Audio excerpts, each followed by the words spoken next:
Hey,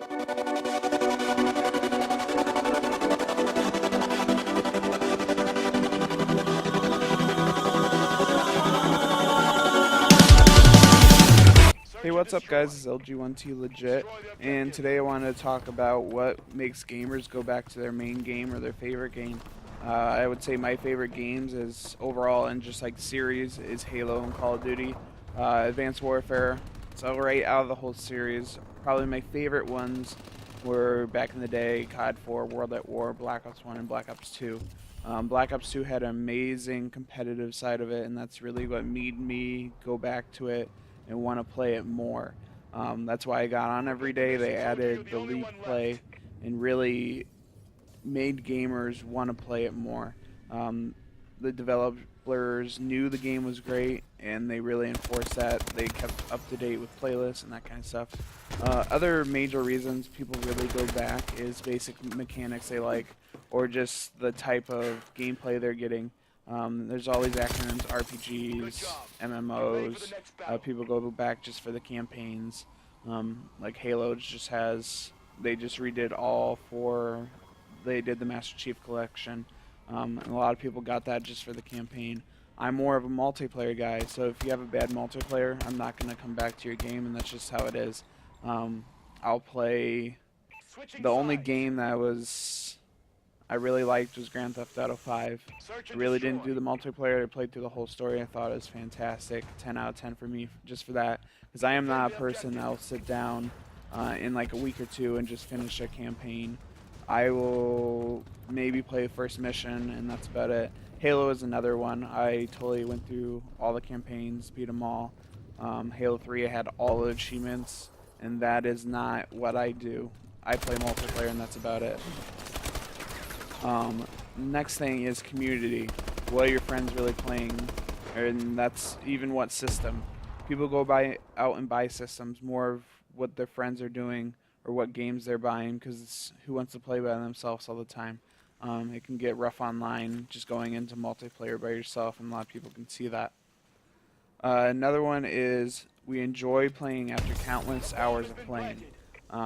If you can't really enjoy a game for about 30 minutes online, or you don't get pissed off the whole time, you're gonna stop playing. And that was basically how I was with Advanced Warfare. I would play 10 minutes, like one game online, and I'd just get pissed off. Now I'm enjoying the game a little bit more. The mechanics are totally different than what I'm used to. Old Call of Duties, I just played Call of Duty Ghosts yesterday. I didn't like the game too much when it was out, but I like the basic mechanics that Call of Duty brings. And they kind of, I wouldn't say ruined it for Advanced Warfare with me, but they didn't do it correctly. And hopefully Black Ops 3 with this new movement system actually can do that. I don't know if it's too much like double jumping and all that. I think it's more like a single jump, and you can climb things. So hopefully they really don't mess that up like Advanced Warfare did. They're all different developers. So hopefully Treyarch can pull it out this time.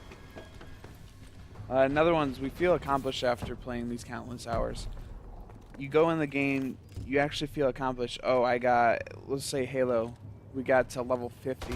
That is a major accomplishment back in the day. I got like 3 in Halo 3 and made it like a 43 in Halo 2, which is a very good accomplishment because all the cheaters in that online. But with Call of Duty, it's kind of harder. They have it more of you play, but who gets to that fastest. So over time, it really doesn't matter. No one really cares. Like right now, Advanced Warfare has been out for months and months. So people still look at it, but it's not really a big deal of how you play or if they want you on your team or not. But it still does have a leeway for a lot of people, newer people in the community and that. Another one is game types. Gears of War has execution. Halo has mainly like a team slayer.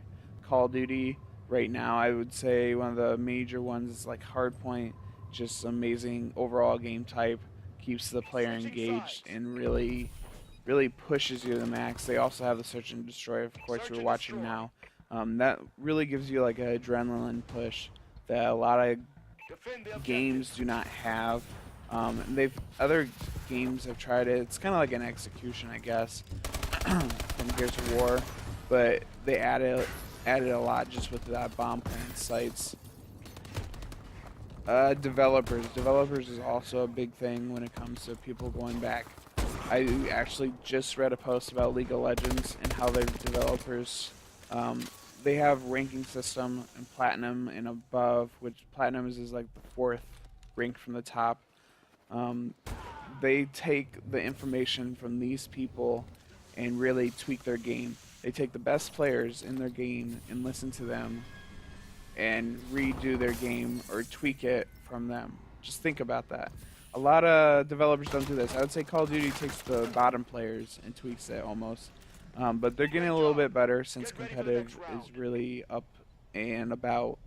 You have Nadeshot and all the top players. I would say Nadeshot is probably the most known overall, and that's why he makes the most money from YouTube and Twitch and all that. He starts streaming, he'll have like 10,000 viewers instantly almost. He's just a cool guy that really likes to interact with his community. You don't see that a lot anymore. Also, I would say Halo right now is one of the worst ones right now with the Master Chief Collection to keep the community going and tweaking stuff fast, because the community's just pissed off at them. They're just a bad developer that they don't know how to code right, I guess. They take so long to change stuff now that it's stupid. They announced like a week ago that they're making a playlist non-ranked. They're unranking it and making other playlists to separate all the games because people are pissed off. They don't want to play Halo 3 and Halo 2 and Halo 1. They want them all separated and ranked. But they haven't unranked the playlist that people are still trying to get 50s for and just made this happen. They should announce it all at once. Maybe leave that playlist, because I like playing all the games. I played all the games multiplayer and I enjoyed them all except Halo 4, which isn't in that, I don't believe, in Team Slayer playlist. So it just depends how prompt they are in actually doing stuff. And a lot of the developers, they know to do this, but they don't do it. And I think 343 is one of those. They just like to piss the community off, and that's what's been leaning me more towards Advanced Warfare, which I don't think it's a better game, but in my mind it's starting to be a better game just because the developers are really trying for that competitive strive. And even public matches, as you see here, are becoming pretty competitive, even though it's 6-on-6. And that leads us right into the next point, competitive. We can see ourselves to the top of that game, even if it's not even possible. So you see the pros playing countless hours and hours, and this is their job, making videos, streaming, and all this stuff. Some of us don't have that much time to play, but we still strive to get there no matter what. This seriously takes like a normal job, like 8 to 12 hours a day, really grinding it hard with another, like 3 other people or more that you know, or even other competitive teams.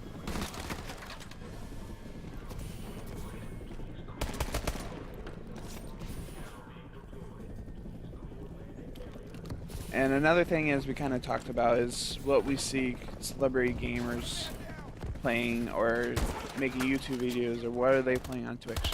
When new games come out, I think it's always funny, like all these, like Witcher only had about 20,000 viewers when it first came out, which I thought was kind of weird.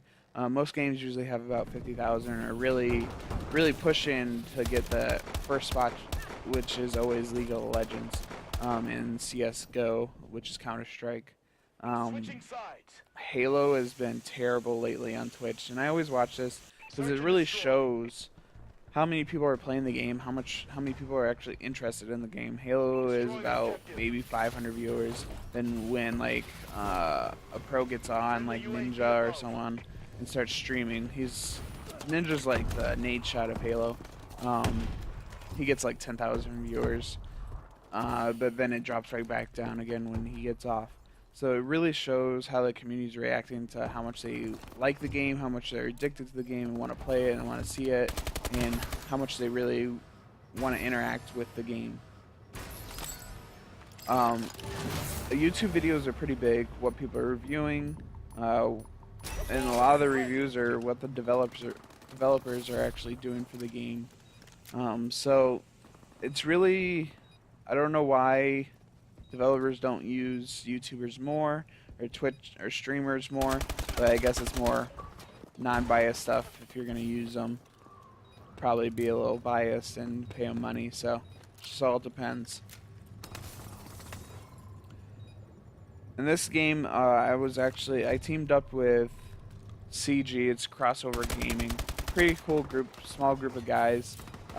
Looks like they're still recruiting. It's more of a public match. They play everything. They like search and destroy though. And that's about towards the end of the video. Right now, I think I'm a third or fourth prestige. I don't know. Really, the prestige is not into public matches too much right now, but I try. But if you'd like to subscribe, like, comment below, that'd be appreciated. What are your favorite games that you go back to always? What is that one game that you always want to play no matter what?